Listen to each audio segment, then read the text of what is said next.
सवाल था, जो पहले दिन से ये सवाल था कि जस्टिस मंसूर अली शाह साहब की क्या किस्मत होगी, क्या वो चीफ जस्टिस बनेंगे या नहीं बनेंगे। पार्लिमानी कमेटी पीपल्स पार्टी ने रात को अपने नाम दिए। पीटीआई का मौक़िफ़ यह है कि वो किसी पार्लिमानी कमेटी को नहीं मानते, क्योंकि जिस तरह से ये तरामीम की गई हैं वो इस तमाम प्रोसेस का हिस्सा नहीं थे और वो इस कार्रवाई का भी बाइकआउट करते हैं। मामला किस तरफ जा रहा है और टॉप 3 जजेस में जो नाम आ रहे हैं उनमें से किसको पिक किया जा सकता है, आगे सूरत हाल क्या होगी। साकिब बशीर साहब हमारे साथ मौजूद हैं, इनसे सारी डिटेल्स जानते हैं। साकिब भाई, सवालात तो यकीनन सुन लिया आपने, किधर जा रही सूरत हाल, आपको क्या लग रहा है? मंसूर अली शाह, मुनीब अख्तर या याहिया अफरीदी, कुर्रा किसके नाम निकलता नजर आता है? कुर्रा तो हतमी तो आप नहीं कह सकते, लेकिन आप असेस कर सकते हैं कि जस्टिस मंसूर अली शाह मुतवक्को तौर पर चीफ जस्टिस बन सकते हैं। उसकी वजह मैं बताऊं आपको कि क्योंकि अब सुप्रीम कोर्ट में चीफ जस्टिस के इख्तियारात वो नहीं रहे जो पहले थे। एक प्रिजाइडिंग जज साथ बिठा दिया गया है जिसका पैरेलल अच्छा भला है उसके इख्तियारात होंगे, और बल्कि मैं कहूँगा कि चीफ जस्टिस से ज़्यादा इख्तियारात होंगे, क्योंकि जितने भी कॉन्स्टिट्यूशनल मैटर्स हैं, आइनी मामलात हैं, सारे वो जो है वो आइनी जो जजेस वो बेंच होगा, प्रिजाइडिंग जज होगा, उसके पास जाएंगे और उसका चीफ जस्टिस के साथ कोई लेना देना नहीं होगा। तो एक पैरेलल आप सुप्रीम कोर्ट के अंदर स्टेट विद इन स्टेट आप ये कह सकते हैं कि वो बनाई गई है। अब सुप्रीम कोर्ट के जजेस पर है कि वो उसको कैसे एक सीक्वेंस के साथ लेकर चलते हैं ताकि सुप्रीम कोर्ट के मामलात इंटरनली एक पॉलिटिक्स की नज़र भी ना हो जाए और चलते भी रहे। ये मैटर करेगा कि जो जजेस आएंगे चीफ जस्टिस ऑफ पाकिस्तान और जो प्रिजाइडिंग जज आएगा उनका अपना माइंड कितना जो है मिलता है। अगर तो वो मुखालफत हुई तो मुखालफत बराए मुखालफत में जो है वो मेरे ख्याल में इदारे का नुकसान होगा। जो आइनी जो प्रिजाइडिंग जज है जो आइनी अदालतों का, वो जस्टिस अमीनुद्दीन खान का नाम लिया जा रहा है, लेकिन ये एक हैरान कौन होगा कि अगर वो चौथे नंबर पे उठा के उनको बना दिया जाए और चीफ जस्टिस ऑफ पाकिस्तान को ना बनाया जाए कि जो चीफ जस्टिस ऑफ पाकिस्तान जो है वो मोस्ट रेलिवेंट पर्सन होता है। ये अब हुकूमत पर है। हुकूमत जो है वो कहते हैं, मतलब जब भी उनसे बात हुई है तो पॉलिटिकली कोई कमिटमेंट, ये भी खबर आई थी कि मौलाना फजल रहमान के साथ है कि जो तरमीम तो ये हो जाएंगी, लेकिन ये है कि बनाएंगे जस्टिस मंसूर अली शाह को। लेकिन दूसरी जानिब अब हुकूमत, क्योंकि दूसरी जानिब ये भी एक हल्का मौजूद है, वो ये कहते हैं कि सारी स्ट्रगल ही माइनस मंसूर अली शाह के लिए की गई है, तो अगर दोबारा उन्होंने आना है तो फिर फायदा क्या है। तो अच्छा, अब ये जो प्रिजाइडिंग जज का आप नाम ले रहे हैं, ये तो फिर ऐसा ही है कि जो सियासी केसेस, अगर हम आसान जुबान में कहें, जिनको कॉन्स्टिट्यूशनल केसेस कहा जाता है, वो सारे मंसूर अली शाह साहब अगर चीफ जस्टिस बनते भी हैं तो उनकी एक्सेस से या उनकी जुरिस्प्रूडेंस से बाहर निकल आएंगे। तो इसका गवर्नमेंट को आप ये समझ रहे हैं कि चारों सूबों से अपनी मर्जी के जजेस अपॉइंट करके ये फायदा होगा कि तमाम उनके रिलेट जो इस वक्त की गवर्नमेंट के खदशात हैं कि 8 जजेस के फैसलों के बाद जो उनको डर था कि मंसूर अली शाह या उनके अमल जजेस जो हैं वो मखसूस नशिस्तें हैं उनको दे सकते हैं, तो क्या अब पीटीआई की मखसूस नशिस्तें भी गवर्नमेंट सिक्योर कर चुकी है, वो उनको नहीं मिलने वाली? ये एक नया फड्डा शुरू होगा, क्योंकि मखसूस नशिस्तों का केस हो या जितने भी रिव्यू हैं, जितने भी नज़रसानी की दरखास्तें पहले से पेंडिंग पड़ी हुई हैं, अपीलें हैं, पिटिशंस हैं, जो कॉन्स्टिट्यूशनल तरमीम से पहले की, मतलब तरमीम कल हुई है तो कल से पहले की भी जितनी पेंडिंग पड़ी हुई है वो सारी कॉन्स्टिट्यूशनल बेंचेस में जाएंगी। तो कॉन्स्टिट्यूशनल बेंचेस में अगर जाएंगी तो फिर वो मखसूस नशिस्तों का केस भी कॉन्स्टिट्यूशनल मैटर है तो वो भी कॉन्स्टिट्यूशनल बेंचेस में जाएगा। अब ये एक बड़ा एक ट्रिकी सा सवाल है कि 8 जजेस जिन्होंने मखसूस नशिस्तों का केस का फैसला दिया और पीटीआई के हक में फैसला दिया, वो कैसे जो है वो अब इसमें वो करेंगे कि ये सारा उठा के किसी और बेंच में भेज दें जो वो 8 जजेस भी मौजूद हो। तो ये एक नई मामलात शुरू हो गए और ख़ास तौर पर मैं बताऊं आज या कल से सुप्रीम कोर्ट और हाई कोर्ट लेवल पे ये एक बहस शुरू हो जाएगी। जजेस केस जो है वो रोक देंगे, सुनना रोक देंगे कि कॉन्स्टिट्यूशनल मैटर्स में ये कॉन्स्टिट्यूशनल बेंच का केस है और ये नॉर्मल केस है।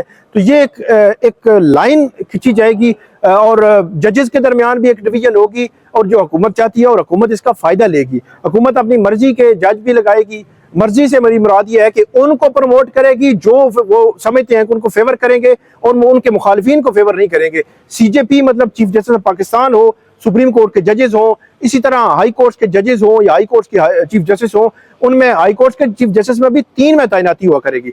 उसमें भी हुकूमत का इन्फ्लुएंस बढ़ेगा। उसमें फिर यह है कि लॉबिंग, फिर हुकूमत के हक में कौन जा रहा है, मुखालिफिन के खिलाफ कौन जा रहा है, हुकूमत को कोई तंग तो नहीं कर रहा। तो ये मेरिट का जो है वो बुनियाद होगी। तो ओवरऑल कंट्रोल ऊपर अब जो बना दिया गया है पूरी अदलिया के ऊपर, ये बड़ा ही अलमिया है। वैसे तो जो काम जो बेडरूम पे कैमरे लगाकर या डिग्रियां जाली निकलवा कर किया जा रहा था, वो काम अब बड़े आसानी से कॉन्स्टिट्यूशनल प्रोसेस के थ्रू किया जाएगा? बिल्कुल, आप सही पहुंचे हैं। पहले जो है वो मुख्तलिफ तरीके से तंग किया जाता था, मुदाखलत होती थी, फिर जजेस ने बोलना शुरू किया, इंडिपेंडेंट जजेस से खुल के बोले, जिस को कॉल की, तंग किया, उसका नाम तो नहीं लिया गया लेकिन उन तमाम वाकयात का जिक्र किया गया।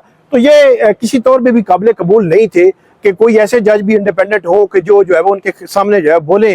तो अब उसका एक नया तरीका निकाल कर पार्लियामान के जरिए वो उस पर चेक रखा जाएगा, फिर एवेलुएट किया जाएगा उनकी परफॉर्मेंस को। अब एक जज की परफॉर्मेंस कैसे, ठीक है पार्लियामेंटेरियंस एक नुमाइंदा होते हैं किसी भी अपने जो हल्के का, लेकिन यह है कि एवेलुएट करने के लिए आपको लॉ नोइंग होना जरूरी है, आपको कानून का पता होना चाहिए। जब आप चीफ जस्टिस ऑफ पाकिस्तान की तैनाती के लिए 3 नाम आप जो है वो सिलेक्ट कर रहे हैं, तो फिर उन नामों में से उनके मुख्तलिफ एंगल से उसको आपने असेस करना है कि जस्टिस मंसूर अली शाह और जस्टिस मुनीब अख्तर को अगर रिजेक्ट करना है क्या बुनियाद होगी, किन जजमेंट्स की, किन मेरिट क्या होगा, लिखी जाएंगी? नहीं, वो रीजनिंग सारा कुछ जो है वो इन कैमरा होगा, उसके लिए उसका हल जो है वो रखा गया है। उसका मतलब ये है कि अगर ये इन कैमरा ना होती, मीडिया की एक्सेस होती, फिर तो हर चीज खोल के सामने आ जाती कि किसने क्या बोला, किसने क्या खोला है।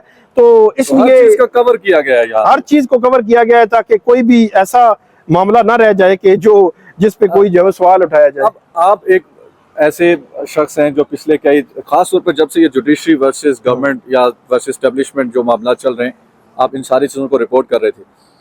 क्या लगता है जुडिशरी से इसका कोई रिएक्शन आ सकता है या खामोशी है? सुप्रीम कोर्ट की बिल्डिंग में तो हम कल भी गए थे, कोई शायद कोई रिएक्शन नजर आए। आज भी लोग जर्नलिस्ट जा रहे हैं उधर कि शायद आज कोई वहां से कोई नजर आई चीजें, लेकिन खामोशी है, गहरी खामोशी। नहीं, अभी तो मेरा ख्याल रिएक्शन वाला मरहला गुजर गया है। असल जो रिएक्शन वाला मामला है वो 26 अक्टूबर से पता चलेगा, क्योंकि चीफ जस्टिस काजी फाइज ईसा जिस लम्हे तक सुप्रीम कोर्ट में मौजूद है उस लम्हे तक अब कुछ नहीं होगा। अब जो ये आईनी तरमीम चैलेंज होनी है, एक्चुअली आज जो चैलेंज हुई है ये तो फरमाइशी सा प्रोग्राम लग रहा है।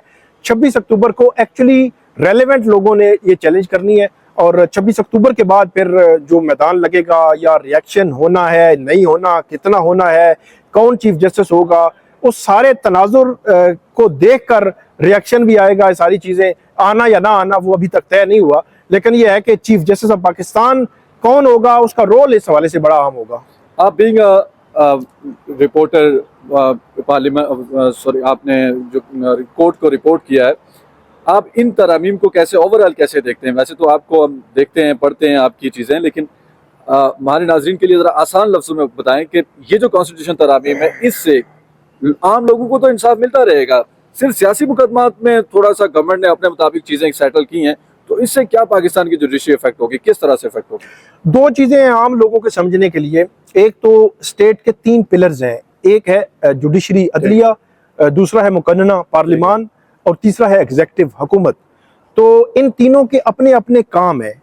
वो एक इख्तियारात की पूरी एक तकसीम दी गई है, पूरा एक दायरा है कि जुडिशरी इस दायरे से बाहर नहीं जाएगी। इसके अलावा जो मुकन्नना है उसका भी एक उसका काम लेजिस्लेशन है और जो एग्जेक्टिव है उसका काम इम्प्लीमेंट करना है। तो ये तीनों के अलग अलग काम है। अगर एक जो स्टेट का पिलर है दूसरे में मुदाखलत करके, इंक्रोच करके वो अगर खत्म करता है तो फिर सिस्टम मेरा ख्याल में उस तरह नहीं सही तरीके से चल सकेगा। पार्लियामान ने जो मौजूदा लेजिस्लेशन किया उनका हक है, राइट है, वो कर सकते हैं, लेकिन इंक्रोच नहीं कर सकते किसी और की जो दायरा इख्तियार है। इसमें हुआ यह है कि सुप्रीम कोर्ट जो अदलिया है, ओवरऑल अदलिया, उस पूरी अदलिया को जो उसका इंडिपेंडेंस ऑफ जुडिशरी का जो तस्वर था वो खत्म कर दिया गया है। अब जजेस आजाद नहीं होंगे। अब किसी को चीफ जस्टिस बनना है तो उसको किसी की गुड बुक में आना पड़ेगा, किसी को जज बनना है तो किसी की गुड बुक में आना पड़ेगा, किसी को अगर जज रहना है, कंटिन्यू करना है तो फिर भी किसी की गुड बुक में आना पड़ेगा। एवेल्युएशन होगी सालाना बुनियादों पर। तो उसमें मिसयूज पहले भी ये जो लेजिस्लेशन इस किस्म की होती है उसको इस किस्म की कानून साजी में हर्ज नहीं होता, लेकिन हमारे यहाँ हमेशा से मिसयूज होती है इस किस्म की कानून साजी अपनी मुखालिफिन के खिलाफ जो है इस्तेमाल। यहाँ तो कानून नहीं होता, इसके बावजूद भी जो है वो कुछ ऐसा किया जाता है जिसका ना सर होता है ना पैर। अगर कानून बन गया तो फिर तो मेरे ख्याल में किसी को छोड़ेगा ही नहीं। तो इसलिए इंडिपेंडेंस ऑफ जुडिशरी मतलब जज आजाद होने चाहिए, तब भी। अब एक जज को पता हो कि मेरी मेरी जनाब टांग खींच लेंगे अगर मैंने ये काम किया, मेरे खिलाफ ये मुहिम चल जाएगी अगर मैंने ये काम किया, या वो कहे कि मेरे खिलाफ को फलां रिपोर्ट चली जाएगी। तो ये मल्टीपल चीजें हैं। वो आपने ACR का नाम सुना होगा कि जो ब्यूरोक्रेट्स हैं वो अपने ACR को मजबूत रखने के लिए वो कुछ भी करते हैं। किसके लिए? अपने जो बॉसेज हैं, अपनी जो हुकूमत है उसके लिए। तो अब अगर जजों के लिए भी आपने यही रास्ता बनाया है तो फिर आजाद अदलिया कहाँ पे हमें नजर आएगी? अब और दूसरी बात, जो आम लोगों का मामला है, इन तरामीम का आम लोगों के साथ बहुत कम ताल्लुक है। सीधी सी बात है। 18 लाख आम साइलीन जो जिनके केसेस हैं डिस्ट्रिक्ट जुडिशरी में, 18 लाख, उनका 18 लाख का उनके साथ कोई ताल्लुक नहीं है।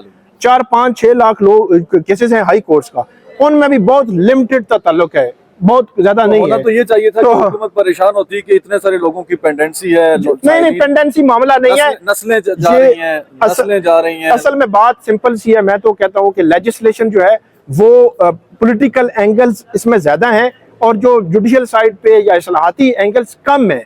अब देखें कि अगर जस्टिस मंसूर अली शाह को माइनस किया जाता है, वो जस्टिस मंसूर अली शाह जो माइंड रखते हैं कि जो जिद्दत है, जो इंफॉर्मेशन टेक्नोलॉजी का एक दौर जा रहा है, इसका इस्तेमाल जुडिशरी में बढ़ाया जाए ताकि पेंडेंसी कम हो, वो एक विजन रखते हैं जो मेरा ख्याल में डिस्ट्रिक्ट जुडिशरी और हाई कोर्ट लेवल पे और सुप्रीम कोर्ट लेवल पे वो इम्प्लीमेंट भी करेंगे अगर CJP आते हैं।